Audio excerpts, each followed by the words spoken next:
કેશોદ ખાતે શૈલેષ શકપરિયાનો સેમિનાર યોજાયો. કેશોદના લોહાણા મહાજનવાડી ખાતે મોટિવેશન સ્પીકર શૈલેષ શકપરિયાનો બોર્ડના વિદ્યાર્થીઓ માટે માર્ગદર્શન સેમિનાર યોજાયો. ભારત વિકાસ પરિષદ કેશોદ શાખા દ્વારા શિક્ષણ, સંસ્કાર, સંસ્કૃતિ, પ્રકૃતિ અને રાષ્ટ્રભાવના જાગૃત કરતા અનેક કાર્યક્રમો થાય છે.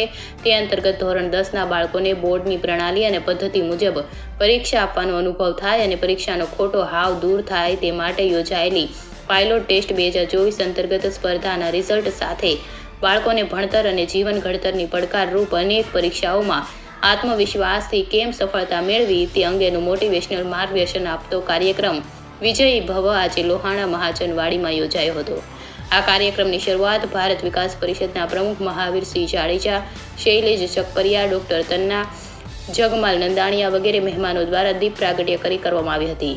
આ કાર્યક્રમમાં મોટી સંખ્યામાં વિદ્યાર્થીઓ, વાલીઓ અને નગર શ્રેષ્ઠીઓ ઉપસ્થિત રહ્યા હતા.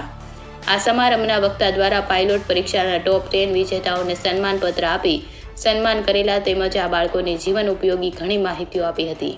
તેમના દ્વારા જણાવેલા આપણા દેશના 5 મહામાણસો અબ્દુલ કલામ, અરુણિમા સિંહા જે 5 બાબતોને લઈને સામાન્યમાંથી અસામાન્ય બનેલ તેમ તમે પણ બની શકો.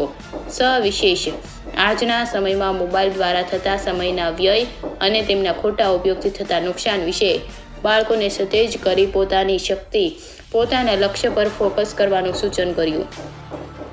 બાળકોને અનુરૂપ ખૂબ ઉપયોગી માહિતી આપી હતી અને આ કાર્યક્રમમાં અનેક લોકોનો તન, મન, ધનનો સાથ સહકાર મળ્યો હતો. ગંગોત્રી ઇન્ટરનેશનલ ગોંડલનો સાથ સહકાર રહ્યો હતો. સમગ્ર કાર્યક્રમનું સંચાલન જાણીતા ઉદ્ઘોષક અને રાષ્ટ્રપતિ એવોર્ડ વિજેતા ભૂપેન્દ્ર જોશી દ્વારા કરવામાં આવ્યું હતું. કેમેરામેન રાવલ્ય મધુ સાથે રિપોર્ટર જગદીશ યાદવ, જૂનાગઢ. આપનું નામ? શૈલેષ શકપરિયા. જી, આજના કાર્યક્રમ વિશે શું? આજે કેશોદ ખાતે ભારત વિકાસ પરિષદ અને ગંગોત્રી સ્કૂલ ગોંડલ દ્વારા બોર્ડની પરીક્ષા આપવા માટે જઈ રહેલા વિદ્યાર્થીઓ અને એમના વાલીઓ માટે એક મોટિવેશનલ કાર્યક્રમનું આયોજન થયેલ. ખાસ કરીને પરીક્ષાઓ જ્યારે નજીક આવે ત્યારે વિદ્યાર્થીઓનો તણાવ વધતો હોય છે. વિદ્યાર્થીઓ આ તણાવમાંથી બહાર આવે અને વાસ્તવિક રીતે જેમને જીવનમાં પ્રગતિ કરી છે એવી આપણી આસપાસની વ્યક્તિના ઉદાહરણ દ્વારા વિદ્યાર્થીઓ પ્રેરાય એ માટેનો આ પ્રયત્ન હતો. ખૂબ મોટી સંખ્યાની અંદર વિદ્યાર્થીઓ અને વાલીઓએ આજના આ કાર્યક્રમમાં ભાગ લીધો છે. હું સ્પષ્ટપણે માનું છું કે ભારત વિકાસ પરિષદ અને ગંગોત્રી સ્કૂલ ગોંડલે જે પ્રયાસ કર્યો છે એ પ્રયાસને કારણે વિદ્યાર્થીઓનો તણાવ પણ હળવો થશે અને વાલીઓ પણ એક નવો વિચાર લઈને આજે નીકળી ગયો છે. કહેશો કોઈ પણ શહેર હોય એ શહેરની અંદર હંમેશા પોટેન્શિયલ હોય જ છે.